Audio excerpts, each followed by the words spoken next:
On stage, Attorney Liza Araneta Marcos, Ferdinand Alexander Sandro Marcos, Joseph Simon Marcos, and William Vincent Marcos to witness the oath-taking.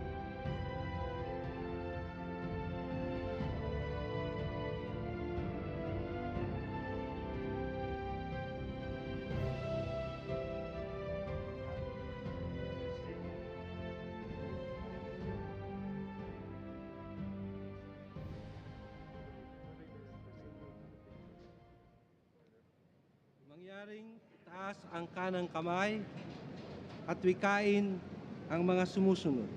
Ako, si Ferdinand Rumualdez Marcos Jr. Si Ferdinand Rumualdez Marcos Jr. ay mataimtim na nanunumpa. Natutuparin ko ng buong katapatan at sigasig Natutuparin ko na buong katapatan at sigasig ang aking mga tungkulin bilang Pangulo ng Pilipinas, pangangalagaan at ipagtatanggol ang kanyang konstitusyon, ipatutupad ang mga batas nito, magiging makatarungan sa bawat tao, at itatalaga ang aking sarili sa paglilingkod sa bansa. Kasinawa ako ng Diyos. Congratulations, Mr. President. Maraming salamat.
Excellencies, ladies and gentlemen, the President of the Republic of the Philippines, President Ferdinand Rumualdez Marcos Jr.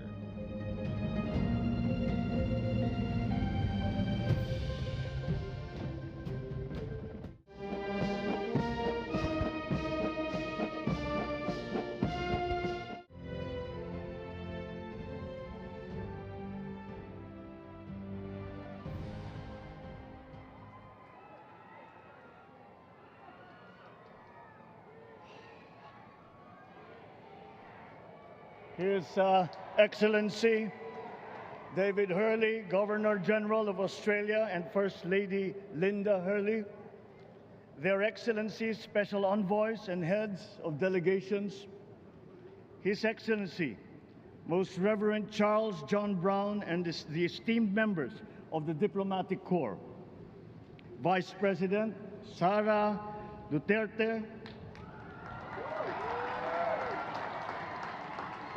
President Fidel Ramos, President Joseph Ejercito Estrada,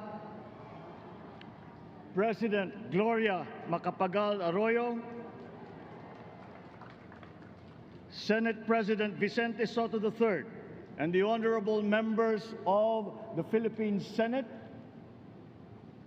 House Speaker Lord Alan J. Velasco, and the honorable members of the House of Representatives, Chief Justice Alexander Gesmundo, and the honorable justices of the Supreme Court, of course, First Lady Lisa Araneta, and my children, Alexander, Sandro, Simon, and Vincent. I cannot proceed without a special greeting, of course, to the former First Lady Imelda Rumualdez Marcos.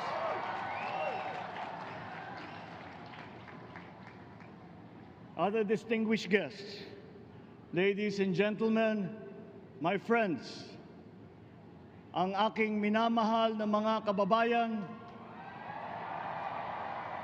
magandang tanghali po sa inyong lahat. This is a historic moment for us all. I feel it deep within me. You, the people, have spoken, and it is resounding.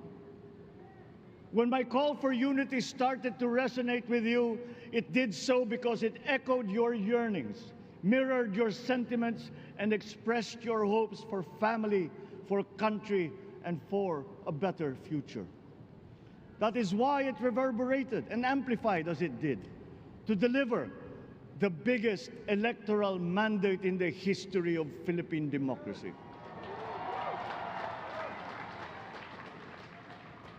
By your vote, you rejected the politics of division.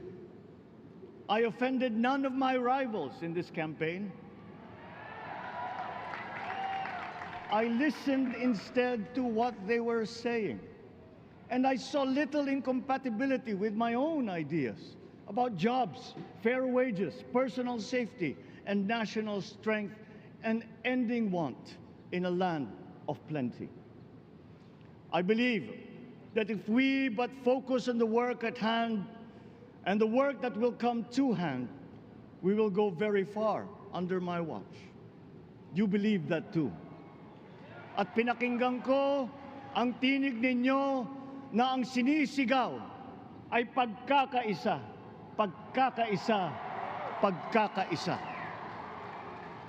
We will go farther together than against each other, pushing forward, not pulling each other back, out of fear, out of a misplaced sense of weakness.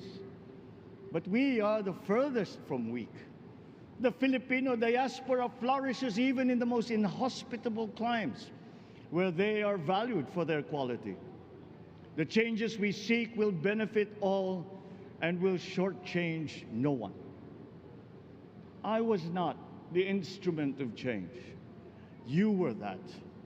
You made it happen. I am now. You picked me to be your servant, to enable changes to benefit all. I fully understand the gravity of the responsibility that you've put on my shoulders. I do not take it lightly, but I am ready for the task.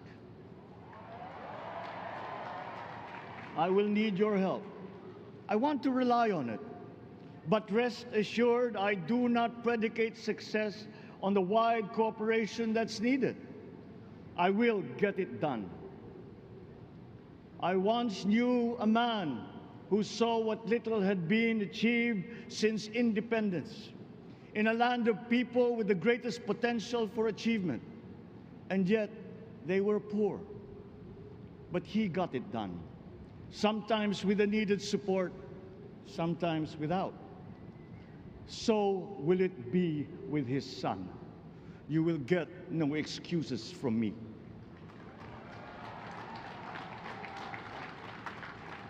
I am here not to talk about the past.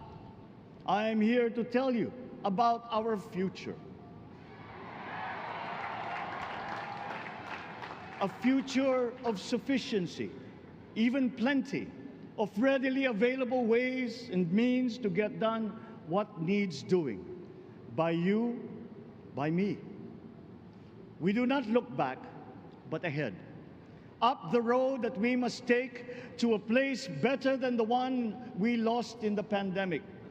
Gains made and lost, opportunities missed, well-laid plans superseded by the pandemic. Indeed, ours was the fastest growing economy in ASEAN by ways now outdated.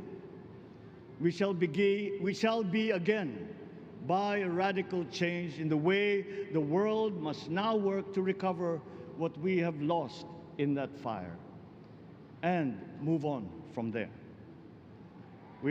We face prospects of the spread of the war abroad, of which we are totally blameless. We seek friendship with all. But countries like ours will bear the brunt of it. And if the great powers draw the wrong lessons from the ongoing tragedy in Ukraine, the same dark prospect of conflict will spread to our part of the world. Yet, there is more out there. Like going forward by new ways of doing that the pandemic forces to adopt. A stronger resilience, quicker adaptability. They are our best prevention. They are our best protection. Quiet reflection in a rough and tumble campaign of a breadth and intensity never experienced revealed some of them, such as a willingness to listen despite the noise, the hesitation to quarrel over differences, and to never, ever give up hope of reconciliation. These gave me the peace to ponder deeper. There are hints of a road not taken that could get us out of here quicker to something better, something less fragile. There is also what you, the people, did to cope, but this time empowered by new techniques and more resources. You got by, getting some of what you needed with a massive government help, and for this I thank my predecessor for the courage of his hard decisions. But there is a way to put more means and choices in your hands. I trust the Filipino. Imagine how much more you'd achieve if government backstops instead of dictating your decisions. Always there to pick you up when you fall, giving what you need to get past a problem. Imagine if it invested in your self-empowerment to bring it closer to taking on whatever challenges come. Imagine a country that, in almost every sense, is you. Now imagine what you and government can achieve together. We did it in the pandemic. We will do it again. But again, I will not predicate my promise to you on your cooperation. You have your own lives to live, your work to do, and there too I will help. Government will get as much done alone without requiring more from you. That is what government and public officials are for.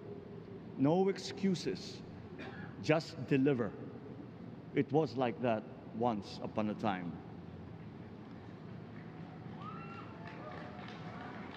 I did not talk much in this campaign. I did not bother to think of rebutting my rivals. Instead, I searched for promising approaches better than the usual solutions. I listened to you. I did not lecture you who has the biggest stake in our success. And the forthcoming State of the Nation will tell you exactly how we shall get this done. In this fresh chapter of our history, I extend my hand to all Filipinos. Come, let us put our shoulders to the wheel and give that wheel a faster turn to repair and to rebuild and to address challenges in new ways, to provide what all Filipinos need, to be all that we can. We are here to repair a house divided, to make it whole, and to stand strong again in the Bayanihan way, expressive of our nature as Filipinos. We shall seek not scorn dialogue, Listen respectfully to contrary views. Be open to suggestions coming from hard-thinking and unsparing judgment, but always from us, Filipinos. We can trust no one else when it comes to what is best for us. Past history has often proven that. Solutions from outside divided us. None deepened our understanding. They were always at our expense. Never forget, we are Filipinos. One nation, one republic, indivisible. We resisted and never failed to defeat foreign attempts to break up our country in my father's watch. His strongest critics have conceded that. So let us all be part of the solution that we choose. In that lies the power to get it done. Always be open to differing views, but ever united in our chosen goal. Never hesitating to change it, should it prove wanting. That is how agile, resilient republics are made. Our future we decide today. Yesterday cannot make that decision anymore, nor can tomorrow delay it. The sooner we start, the surer and quicker the prospect of achieving our future. These are troubling times. What's happening to others can happen to us, but it will not. We see what's happening. We are witness to how it is being stopped, and we have seen the glory that crowns struggle against all odds. Giving up is not an option. We've been through times of bitter division, but united, we came through to this when it shall begin again, but better. The campaigns I've run have taken me here where I stand today. I listened to you, and this is what I have heard. We all want peace in our land. You and your children want a good chance at a better life in a safer, more prosperous country. All that is within reach of a hard-working, warm, and giving race. Your dreams are mine. Pangarap nyo ay pangarap ko. How can we make them come true? How can we do it together? But I will take it as far as anyone with the same faith and commitment can, as if it depended entirely on himself. Sa pangarap na maging mapayapa ang ating bansa, ang pangarap nyo ay pangarap ko. Sa pangarap na maging maunlad ang ating bansa, ang pangarap nyo ay pangarap ko. At sa pangarap na maging mas masinang ang kinabukasan natin at ng ating mga anak, ang pangarap nyo ay pangarap ko. We are presently drawing up a comprehensive, all-inclusive plan for economic transformation. We will build back better by doing things in the light of the experiences that we have had, both good and bad. It doesn't matter. No looking back in anger or nostalgia. In the road ahead, the immediate months will be rough, but I will walk that road with you. The pandemic ravaged bigger economies than ours. The virus is not the only thing to blame. What had been well built was torn down.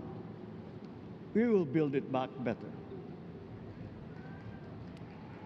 The role of agriculture cries for the urgent attention that its neglect and misdirection now demands. Food self-sufficiency has been the key promise of every administration. None but one delivered. There were inherent defects in the old ways and in recent ways too. The trade policy of competitive advantage made the case that when it comes to food sufficiency, a country should not produce, but import what other countries make more of and sell cheapest. Then came Ukraine. The most vulnerable when it comes to food are the countries furthest away from the conflict. those bearing no blame for provoking it. Yet they face the biggest risk of starvation. If financial aid is poured into them, though it never is, there is nothing to buy. Food is not just a trade commodity. Without it, people weaken and die.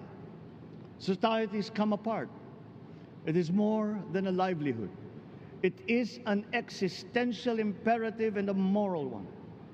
An agriculture damaged and diminished by unfair competition will have a harder time or will have no prospects at all of recovering. Food sufficiency must get the preferential treatment the richest free trade countries always gave their agricultural sectors. Their policy boils down to don't do as we do. Do what we tell you to. I am giving that policy the most serious thought if it doesn't change or make more allowances for emergencies with long-term effects. There is a parallel problem in our energy supply. Sufficient fossil fuel-free technology for whole economies has yet to be invented. And it is not seriously tried by rich countries. Again, consider the response of the richest countries to the war in Ukraine. But surely, a free world awash with oil can assure supplies. Or we will find a way. We are not far from oil and gas reserves that have already been developed. What we teach in our schools, the materials used must be rethought. I am not talking about history. I am talking about the basics, the sciences, sharpening theoretical aptitude and imparting vocational skills, such as in the German example, alongside the national language with equal emphasis and facility in a global language, which we had and lost. Let us give OFWs all the advantages we can for them to survive and to thrive. Our teachers from elementary up are heroes fighting ignorance with poor paper weapons. We are condemning the future of our race to menial occupations abroad. Then they are exploited by traffickers. Once we had an education system that prepared coming generations for more and better jobs. There is hope for a comeback. Vice President and soon-to-be Secretary of Education, Sara Duterte Carpio, will fit that mission to a T. We won't be caught unprepared, under-equipped, and understaffed to fight the next pandemic. To start with, we never got over the pandemic of poor, if any, free public health. The last major upgrade of a public health system, exemplified by the resources poured into PGH, predates the current shambles by 3 generations. Our nurses are the best in the world. They acquitted themselves with the highest distinction abroad, having suffered even the highest casualties. With the same exemplary dedication, at home, they just got by. They are out there because we cannot pay them for the same risk and workload that we have back here. There will be changes starting tomorrow. I am confident because I have an OPLE in my cabinet. There were shortcomings in the COVID response. We will fix them out in the open. No more secrets in public health. Remember, I speak from experience. I was among the first to get COVID. It was not a walk in the park. My father built more and better roads, produced more rice than all administrations before his. President Rodrigo Roa Duterte built more and better than all the administrations succeeding my father's. Much has been built, and so well, that the economic dogma of dispersing industry to develop the least likely places has been upturned. Development was brought to them. Investors are now setting up industries along the promising routes built. And yet, the potential of this country is not exhausted. Following these giant steps, we will continue to build. I will complete on schedule the projects that have been started. I'm not interested in taking credit. I want to build on success that's already happening. We will be presenting the public with a comprehensive infrastructure plan. 6 years could be just about enough time. No part of our country will be neglected. Progress will be made wherever there are Filipinos, so no investment is wasted. The recovery of Philippine tourism, with its emphasis on accessing nature's beauty, I am sure will exceed expectations. And bigger is not always better, but there's something to be said for economies of scale. And yet the country invites investments in fast-rising industries with quick returns and inflicts irreparable damage for future generations. We have yet to see large-scale practical solutions to pollution, though some are beginning to emerge. But there are tried and proven new ways of mitigation. Blades have been turning over the sand dunes of Ilocos Norte, harnessing a power all around, but unseen, long before this day. I built them. The rich world talks a great deal, but does a lot less about it than those with much less, but who suffer more death and destruction from climate change and lack of adaptation. We will look to our partners and friends to help the Philippines, who, despite having a very small carbon footprint, is at the highest risk. First, spare victims, then help them recover, and move on to lessen the harmful impact of climate change. We too have our part to play.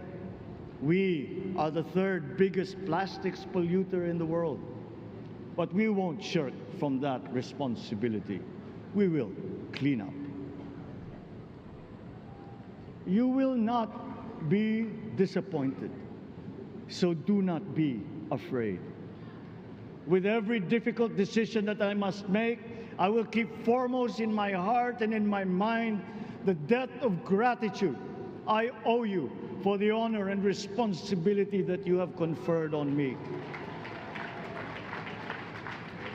Whatever is in a person to make changes for the better of others, I lay before you now in my commitment.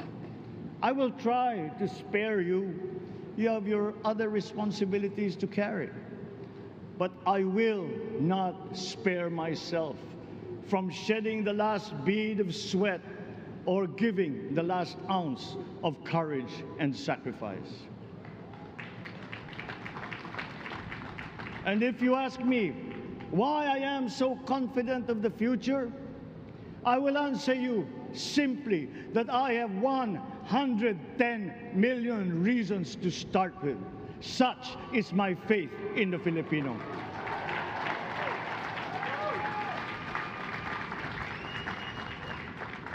Believe, have hope. The sun also rises like it did today and as it will tomorrow. And as surely as that, we will achieve the country all Filipinos deserve. God bless the Philippines. God bless our work. Maraming salamat po sa inyong lahat. Mabuhay ang Pilipinas. Magandang tanghali po.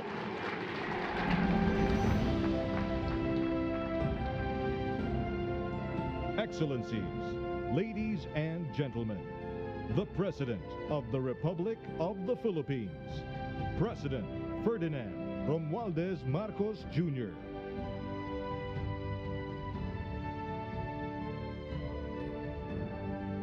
We will now have a photo opportunity with President Ferdinand Rumualdez Marcos Jr. May we invite the first family on stage, First Lady Liza Araneta Marcos, Ferdinand Alexander Sandro Marcos, Joseph Simon Marcos, and William Vincent Marcos.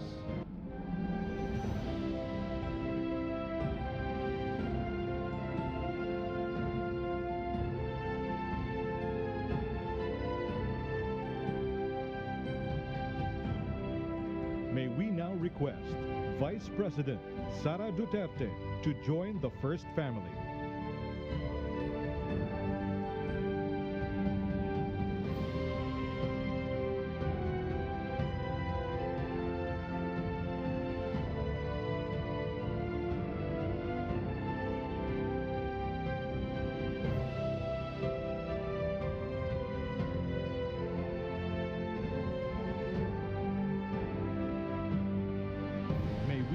Request on stage Chief Justice Alexander G. Gesmundo and Senate President Vicente Soto III to join the First Family.